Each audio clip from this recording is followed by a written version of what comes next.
Hello, magandang hapon. Ayan, tatas ko lang mag-solo live dito sa Crush. Kaya tayo mag-share na naman ng ating konting mga sharing. Sabi ni Tana ay, sharing is caring. O, ayan. Pag-usapan natin yung pagre-recruit para sa mga gusto mag-agent at sa mga agent na. Ayan, sa pag-i-agent, kailangan matyaga ka lang talaga sa pag-recruit, sa pag-usap, para magkaroon ka talaga ng kasama dyan sa iyong agency sa team mo.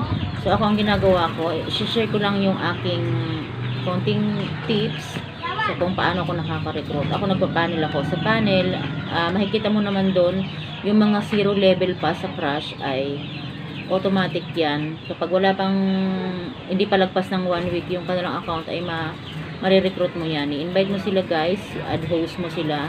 Nasa kanila na yan kung gusto nilang i-accept yun. Pero ako, masipag akong gumagawa pa ako, nag-scratch ako ng mga ganyang ID number para sila i-invite lang sa agency. So, sa awa naman ng Diyos, meron naman tayong nakukuha. At saka yung, syempre, yung aking mga admin, ay meron din silang mga nakukuha. Tulungan kami sa team namin. Inaano ko sila, tinitrin ko sila na mag-recruit, makipag-usap, para yung hiya nila ay mawala. Kasi, malay mo, one of these days, sila din ay humawak ng agency at alam na nila yung gagawin nila. Sabi ko nga sa kanila, pagiging admin ninyo ay step na yun, first step na yun para magkaroon kayo ng knowledge at kung paano kayo mag-approach. Malay nyo naman ay kayo naman ang susunod na ikakaroon ng agency or magiging agent, diba? Sa pagiging agent, dapat ang madiskarte ka talaga. Lahat kausapin mo, kahit nasa PL mo lang yan, ganyan-ganyan, i-chika mo, inbox mo, yung iba, invite mo. Ako, ganun ginagawa ko eh. Tapos turuan mo, syempre. Kapag tinuruan mo yan at nagustuhan ka yan, aanib yan sa'yo. Ayan, sa Crush, gusto ko lang sa mga bago pala, ayan, marami kasi naka-off mic. I-on mic nyo, guys, ang inyong mga mic. Basta mahina lang.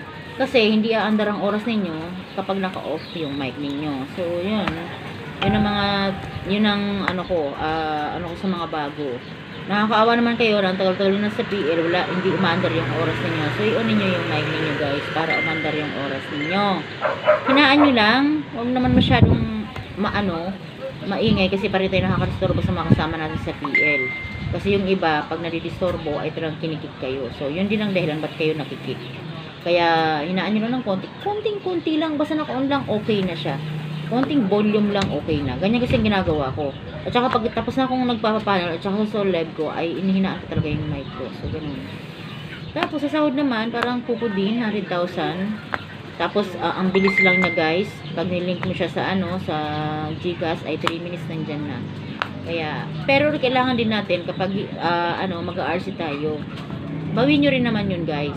At saka dito, self-trade.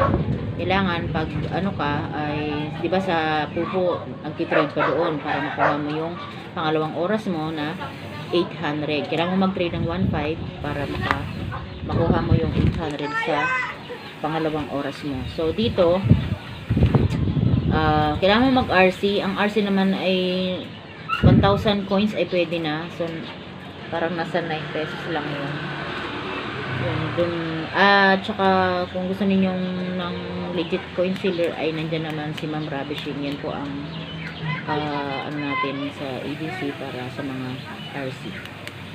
Okay, ano pa nga ba ang dapat nating ibigay na mga tips sa pag-recruit pala. Yan, sa pag-recruit, dati kasi pag nagre-recruit ako ay kahit maya-maya ako pindutin yung mga ID number na yan. Ngayon, may pagitan na. 20 minutes ang pagitan. At saka dapat ang re-recruitin mo ay hindi pa siya lagpas ng 1 linggo. Kasi pag 1 linggo na yan, ang mababasa mo na doon na more than 1 week na daw yung nire-recruit mo. So, hindi na siya pwede. Pwede naman siyang i-recruit natin. Basta mag-inbox kayo, ibigay nyo yung ID number ninyo. Pero yung ikaw mismo ang magre-recruit at i-add host mo, ay hindi pwede.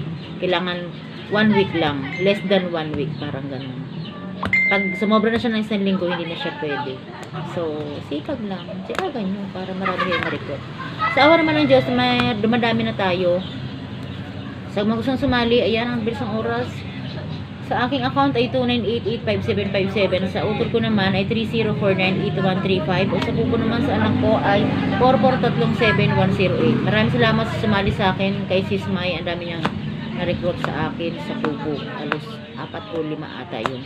Ayan, mo recruit tayo guys. At saka maraming salamat sa aking mga admin. Ayan, yung mga bago kong admin ngayon. Maraming salamat. Tinutulungan lang sa pag-recruit sa mga logo, sa profile logo. Ayun. Kaya sa mga gustong mag-agent din guys, welcome din po kayo sa agency ko. Pwede kayong mag-agent. Kaya assist ko kayo. Basta hulihin nyo lang yung code kasi yun ang mahirap hulihin. Baka po nahihirapan kayo. May tutorial lang ako dun para mahuli nyo yung code. Ayan, sa mga gusto sumali ha, mag-message na sa akin. Direct na kayong mag-message sa akin. Huwag na kayong mahiya. Huwag nang mahiya.